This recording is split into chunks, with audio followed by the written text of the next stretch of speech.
I think it's about time for somebody to cue Pastor Mace, because I'm back on Android Wear. You're now rocking with Rakama. Let's check it out. Because I'm back. Welcome back, welcome back, welcome back. Welcome back. Yeah, man, how you doing? You good? I know you like that. I know you like that. How long you been back, man? I see the girls in the club, they're getting wild for me. And all the pretty chicks all wanna smile. Alright, so it's actually been a little while since I've been on Android Wear. It's probably been about a year or so, honestly. And the last watch I actually had was the Moto 360, the second generation.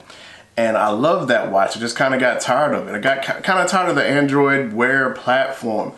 Overall, to me, it was just, they had some really nice designs, but it was like the experience did not really vary that much. Overall, it was like you have, different build quality, different builds, different straps. And I like it, the way that you can customize things. But ultimately, I just wasn't really feeling the software experience as much.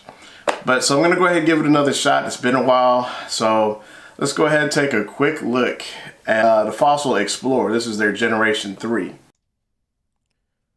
All right, so I'm just going to keep this unboxing as simple as possible because there were some steps that actually tripped me up here in the setup process.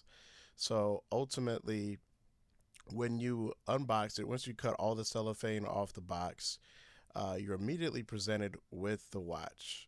And so ultimately there are no like papers or anything that kind of get in the way, but you have the watch right there in front of you.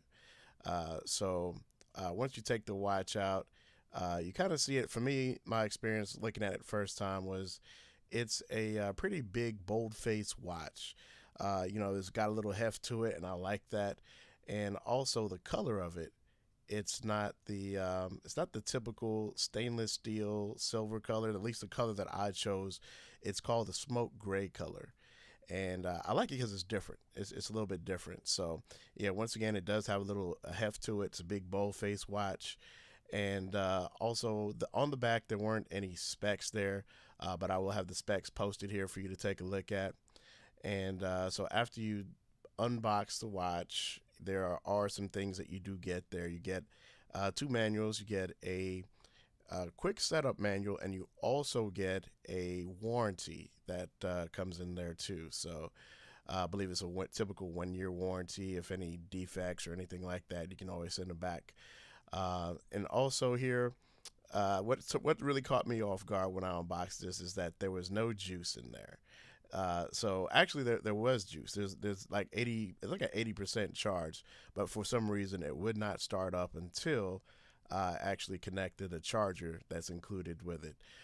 So the charger itself, it is I guess upon immediate inspection of the box, that's kind of one of the things that is a caveat to this unboxing experience, because the charger itself is more of a it supports the Qi wireless charging standard, but however, it's like this little, it's not even a dock. It's like a little disc that you kind of stick to the back of it, and it doesn't necessarily stay in place. It's kind of magnetized, but it's not very stable. So ultimately, that was it's already an immediate points off for not giving you like a dock. So ultimately, but it does support Qi wireless charging, so you can use like a Samsung charger or so.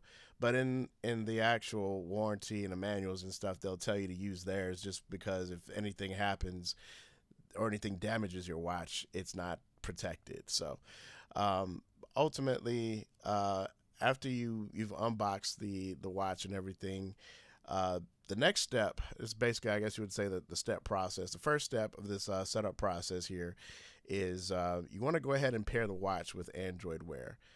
In this case, I did not have Android Wear on my phone, so I had to go to the Google Play Store and download it. This watch is also compatible with iOS, so Android Wear is compatible with iOS, but keep in mind there are certain limitations. Like, you'll have some watch faces, but you're not going to have access to all of it. You won't have access to the whole Play Store that you were provided with on Android. But yes, you can use iOS and Android. to support an Android Wear watch. So moving forward, once I downloaded the app to my phone, I launched the app and it starts looking for the watch. So I had the watch turned on, and it asked me if I wanted to pair the watch. So I went ahead and paired it through. And I will say this: the setup process is much simpler than it used to be with previous Android Wear devices. I guess this is more so maybe a benefit of Android Wear 2.0. I don't know, but the last watch I had, as I mentioned before, was a Moto 360 second gen, and it just seems like it took ages for that thing to set up. Like probably, I would think maybe upwards of at least 10, 15 minutes to set up an Android Wear watch on Android Wear 1.0. But now it's as soon as you can get through the options on the screen, as long as you hit agree and continue, and it wasn't that much. Literally a 2 minute process, and it was done. So with that, kudos to whoever is managing this Android Wear operation.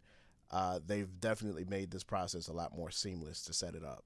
So once the app is set up and the watch is paired up, I'm just going to go ahead and take a look at the actual system to see what it kind of looks like nowadays in comparison to what I had before. So overall, my lasting thoughts on this watch are good, but not great. It's good because it looks good. It's built like a tank. It's got some heft to it, so it feels good. I mean, it feels like a genuine Fossil watch. But there are some software quirks and things that could be improved. Supposedly there's this Fossil feature on this app, and I have no idea what it's for. It wants you to enter a code or something, because by default the top right button is set to it. So when you press the top right button, it's asking you to have a code or something to customize. And I downloaded the app from the Google Play Store. It will not sync with the watch. Don't know why, but that's just my experience. Maybe I'll work it out over time. But ultimately, what it comes down to is this: Android Wear still hasn't really evolved to the point where it's like you need to buy this now. It's kind of dying anyway. So I just kind of wanted to see where the stopping point was with Android Wear 2.0, because I hadn't really seen 2.0. But I will say this: with 2.0, the notifications are a lot minimal compared to the last one. So whenever you get a notification, it pops up on your screen, but it's not like the whole screen. You'll see like a little bubble at the bottom. And then you also do have this little knob that you can actually kind of twist, and you can navigate through your notifications or navigate through the menu. So that little crown, just like the Apple Watch has, really is a nice touch. But overall, I mean, the watch is good, like I said, but not great. So stay tuned to the channel. Stay tuned for more. Comment, like, share, and subscribe this video. And thanks for watching. Take care. Peace. Welcome